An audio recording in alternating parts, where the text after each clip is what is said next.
US की parliament की speaker Nancy Pelosi China की वार्निंग लेना ताइवान यौसिनख्रे मयाम पुनमकपु अनोबा वीडियो अपडेट अमदा अमुक्का हन्ना तरामनोक्सरी ngасidi hauzik miyoi kaya amana internationally hauzik yamna kanna phongdoknariba US की House of Representatives की speaker Nancy Pelosi की Taiwan की खोंगसत असिगी मतंगदा यंगबिनसी 1970s की मतम असिगी मतुंगदगी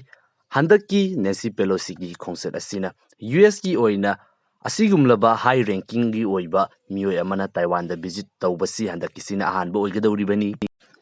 नेंसी पेलोसीना ताइवान की खोंगसत असी चटकनी हाइबगी वाफम असी हेक थोरकपा मतमदगी चाइना की माइकैदगी महाकना ताइवान दा चटकदौरिबा असी वन चाइना पॉलिसी असिबु वायलेट तौबनी हाइदुना चाइना ना वार्निंग तौदुना लाखिबनी चाइना की अयाबा याउदना करिगुम्बा नेंसी पेलोसीना ताइवान दा चटपा तारगदी चाइना की माइकैदगी मिलिटरी एक्शन लौखटपा याय नेंसी पेलोसी की एयरक्राफ्ट असी फाउबा शूट डाउन तौबा याय हाइदुना वार्निंग पीदुना लाखिबनी मसिगी पाखुमोइना नेंसी पेलोसीना चाइना की वन चाइना पॉलिसी असिसु हौजिक US ना अदुमक फॉलो तौरी अदुबु नाकल अमरोमदा डेमोक्रेटिक ताइवान असिबुसु US की साइड की इग्नोर तौरोय हाइदुना महाकना पाखुम पीखिबनी चाइना की अथिंगबा असि लेना ngarang नेंसी पेलोसी ताइवान दा थुंख्रे महाकी खोंगसत असिगे लोइनना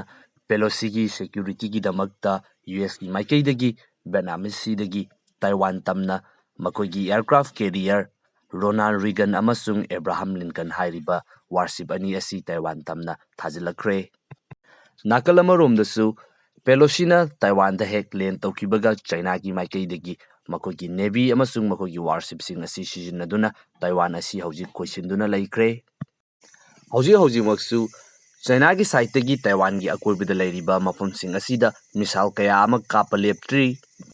चाइना ना मिसाइल कया अमा लेपा लैतना कापतुना लैबसिना मरम ओइदुना ताइवान असि हौजिक अतोपा मफमसिंगदगी मपुंग फाना करॉप तौख्रे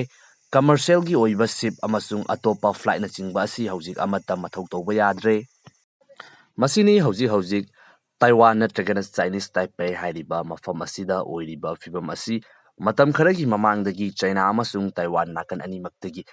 मिलिटरी एक्सरसाइज ना चिंगबा लेपा लैतना पांगथोक्तुना साइड अनिमा असिदा यामना कन्ना ngangkhatnaduna लाक्लिबनी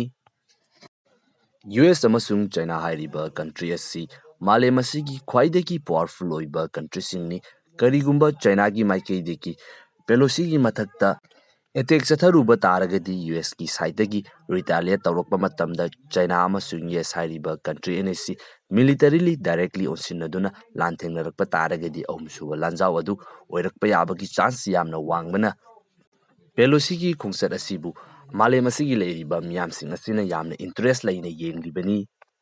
जियोपॉलिटिकल एनालिस्ट खरगी मतुंग इनदी चाइना की माइकैदगी पेलोसी की मथक्ता करिगुम्बा एटेक अमता चथरोय मरमदी करिगुम्बा चाइना ना US का ओनसिनदुना मिलिटरीली डायरेक्ट लांथेंगनरुबा तारगदी मदुदा चाइना की ओइना लाकदबा मांगजबा अदु यामना चावबना मरम ओइदुना मसि कुमलबा खोंथांग असि चाइना ना कैदौरुंगदा लौखलोय हाइदुनासु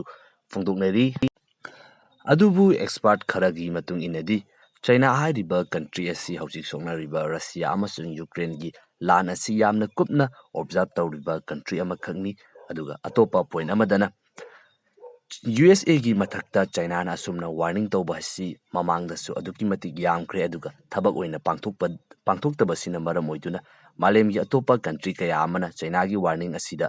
फागी ओइना ताथोक्तुना चाइनाबु नोकनरिबनी चाइना की रेपुटेशन की ओइबा वाफमदा लाक्लबनिना हंदक्ति यामबा यामदबा करिगुम्बा खोंथांग खरदी लौखलकपा याय हाइदुना फोंदोंनबा एक्सपर्टसिंगसु अदुमक याउरी मसिनी हौजिक लेरिबा फिबम असि ngasiकी ओइनदी वीडियो सि मता सिदा लोसिंजरगे अनौबा वीडियो अपडेट अमदा अमुक हन्ना थेंगनरसी।